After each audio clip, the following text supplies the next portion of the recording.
4 વર્ષ થઈ ગયા છે. હવે તમને અમને તમે સવારે ઉઠીને એમ કહો ભગવાન હવે 4 વર્ષના છે, તો એ ખોટું નથી. નહીં, તમે એવું માનવ, તમારું માનવતાથી તમે માનસિંગ એવું કહો ભગવાનની બાલ ઉંમર, ભગવાનની બાલ ઉંમરની હું પૂજા કરું. ભગવાનને તો 5,500 વર્ષ થઈ ગયા ને, ભગવાન સદામે એવી આવી ગયા. એ ભગવાન તમને ક્યારે દેખાવાના પણ નથી. તમારી આ દ્રષ્ટિ કે આ શરીર તમે ભગવાનને કોઈ પામી શકવાના નથી. તમે ખોટા સોટી ગયા છો. પણ તમને એવો ગુરુ કોક મળે તો સમજાવે ને. તમને જેટલું ઉજળું દેખાય છે ને એટલું ઉજળું નથી, અને આમાં અમારામાં જેટલું તમને ખરાબ દેખાય છે ને એટલું ખરાબ પણ નથી. તમે જેટલા રંગ રિપેર માન બધા ફરો છો ને એટલું બધું કઈ છે નહીં, અને જેટલું અમારામાં તમે ખરાબ દેખો છો ને એટલું ખરાબ અમારામાં નથી. અમે ગમે એને ગાળ દીધી, ગમે એને હાકી મૂકીને ગમે એને કાઢી મૂકી, શું કામ? અમને એ વસ્તુનો ડર નથી, અને તમને એ વસ્તુનો ડર છે. કારણ કે બોલી જાવ તો આપણે સંપ્રદાયમાં નહીં રહે તો આપણો સંપ્રદાય મૂકીને વિયો જાય તો. અને અમને હાથ હતા એક બેન ભલે ના ઉભા થઈને મેં કેમ કીધું કે બાય બેઠી ભૂંડા બોલે, અમને કઈ વાંધો નથી, એને ગોટ છે બે ને વેલપા જઈને કહે. શું કામ? અમારે એવો લલ્લોબતો કરવાનો છે જ નહીં. અમારો જ્યારથી સૃષ્ટિનું સર્જન થયું ને ત્યારથી સનાતન ધર્મ છે અને હજી રહેવાનો છે સર્વોપરી. તમારા આ ડબલા ક્યારેક રખડી જવાના છે. અમારી જેવા મેદાનમાં આવ્યા હતી તમને ખબર નહીં. તેથી તમે આ બધી મૃત્યુ ફેંકીને અમને બધ ભરી લેવાનું છે. બાપ અમને રહેવા છે. પણ તમને હાજુ સમજાય થઈ ત્યાં સુધી નહીં. અત્યારે આ ખાલી ઢોંગ કરી રહ્યા છો. તમારા આચાર્યને તમે સમજી શકતા નથી. તમારા આચાર્યએ શું કીધું છે એનું પૂરું રહસ્ય તમે સમજતા નથી. તમે આ ઢોંગ કરી રહ્યા છો. ઢોંગનો અર્થ મારું એમ કહેવાનું છે કે ભગવાનને 5,500 વર્ષ થયા છે, અને તમે સવારમાં એમ કહેવાનું છે કે ભગવાનને જે આગળ જન્મ છે ભગવાનની નાની ઉંમર, એટલે ઢોંગ નહીં તો બીજું સત્ય વસ્તુ હું 5,500 વર્ષ નથી થયા. તો તમે આ કરો છો એ શું કરો છો? તમારે કેવલ એવો ભાવ બતાવવાનો છે, તમારે એવું સમજી લેવાનું નથી. હા, એ તો ભાવ જ બતાવવાનો હોય ને, સમજી તો તમે સમજીને બે ગયા ને અમે આનંદ માનીએ છીએ. તમે સમજીને બે ગયા, તમને ઉપદેશ કરી દીધો કે તમારે આનંદ માનવાનો. એ અત્યારના જે છે એને ઉપદેશ કર્યો છે તમને. પૂરેપૂરી વસ્તુ તમે એને સમજી શક્યા નથી. જે આજ આ ભાઈ કરે છે એમ હું કરવા મળ્યો છું. એને સમજવાની કોશિશ હું કરતો નથી. આ ભાઈ જેમ આ ભાઈ મોટો સાંડલો કરશે તો હું મોટો સાંડલો કરું, આ ભાઈ નાનો સાંડલો કરશે તો હું નાનો સાંડલો કરું. અને મૂળમાં જાઓ. મોટો સાંડલો શું કામ કરો છો? તમારી શીતળતા માટે કરો છો, તમારા રૂપ માટે કરો છો, કે બીજાને દેખાડવા માટે કરો છો? સાંડલો કરવાનો અર્થ છે ને કાં તમે કોકને દેખાડવા માટે કરો છો, કાં તમારી શીતળતા માટે કરો છો, અને કાં તમારા રૂપ માટે કરો છો.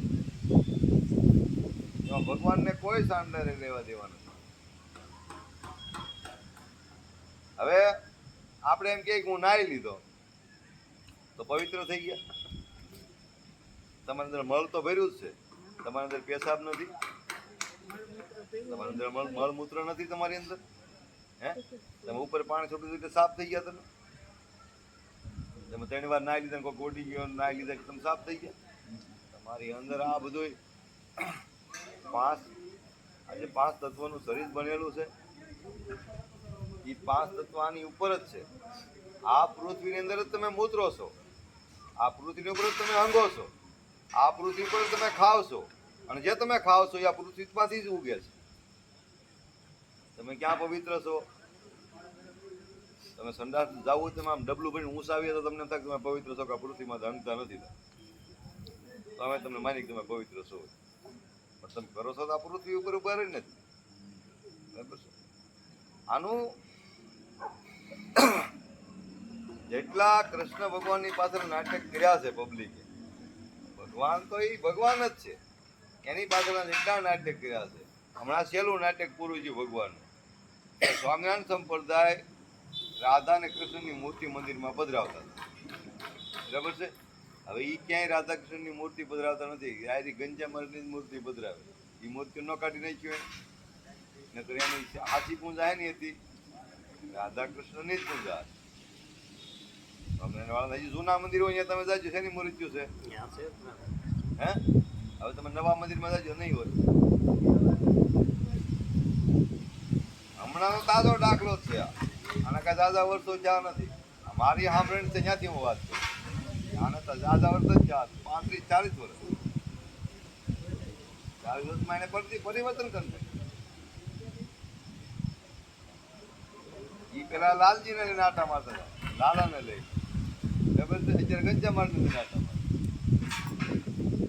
ઈ જ્યાં જાતા પ્રમુખ સ્વામી તો કોને લાલાને લઈને જતા હતા. અત્યારે આ લઈને જાય તો ગંજામાળને લઈને જાય. જાય છે કે નથી તમારે સામે જાતા એમ એનો પરિવર્તન કરી નાખ્યું. આ બધા ચોદો ગુનામાં ધંધા છે, કોઈ ધર્મ નથી. ધર્મમાંથી લૂંટ છે.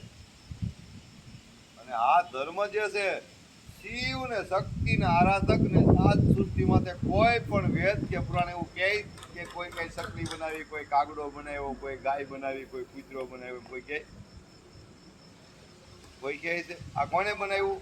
ભગવાન શિવે આ સૃષ્ટિનું સર્જન કરેલું છે. કોઈ દેવી દેવતાઓએ નથી કર્યું. આ સૃષ્ટિનું સર્જન કોને કર્યું છે?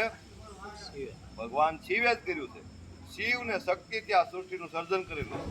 હવે તમે મારી પાસે એવા બધા સોદું બનાવવાના ધંધા કરો છો, કરાવો અમને આ કર્યું, અમારે ભગવાને ઓલું કર્યું. આવું આમ ક્યાંય વેદમાં છે જ નહીં. કોઈ પુરાણમાં ક્યાંય છે નહીં. કોઈ ગાય બનાવી, કૂતરો બનાવ્યો, કોઈ આ બનાવ્યું, આ બનાવ્યું છે ક્યાંય કાંઈ? હવે હું આ કોને સમજાવું? તમારી પાસે પૈસા છે, તમે મોટું મંદિર બનાવો એટલે પબ્લિકને ગોઠે, તમે અહીંયા સુવિધા આપો એટલે બધું તમારે અહીંયા આવે. આ પબ્લિક લાલચું છે બધી, બરાબર છે. લાલચમાં દોડી ન્યા આવે છે.